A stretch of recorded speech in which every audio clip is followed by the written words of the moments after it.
Hi అండి, welcome back to my channel. ఈరోజు breakfast వచ్చేసి నూడిల్స్ చేస్తున్నాం అనమాట.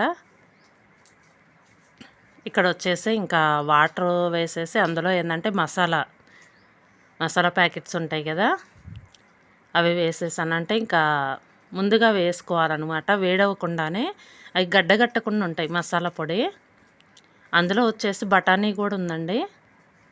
ఇంకెక్కడ వచ్చేసి ఏంటంటే ఇవి కూడా వేసాం, నూడిల్స్ కూడా వేసాము.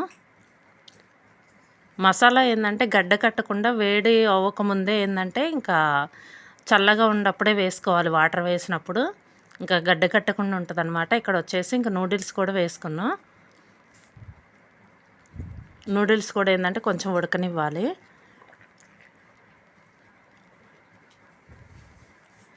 ఇక్కడ మసాలా ప్యాకెట్స్ వచ్చేసి ఇక ఒకటే ఎక్స్ట్రా ఉందన్నమాట. పోయినసారి ఏంటంటే ఒక పీస్ ఎక్స్ట్రా వేసాము, మసాలా పొడి అది ఉందని చెప్పేసి. ఈసారి ఏంటంటే పొడి ప్యాకెట్ ఉందన్నమాట, మసాలా పొడి ఒక ఎక్స్ట్రా ఉందన్నమాట ప్యాకెట్ వచ్చేసి. నూడిల్స్ అయితే రెడీ అయిందండి. బ్రేక్ఫాస్ట్ వచ్చేసి ఈరోజు నూడిల్స్ అనమాట. ఇంకా చాలా బాగుంది నూడిల్స్ వచ్చేసి, టేస్ట్ అయితే చాలా బాగుందండి. ఇది వచ్చేసి ఇదండి వీడియో. ఈ వీడియో కనుక మీకు నచ్చితే లైక్ చేయండి, షేర్ చేయండి. Thank you.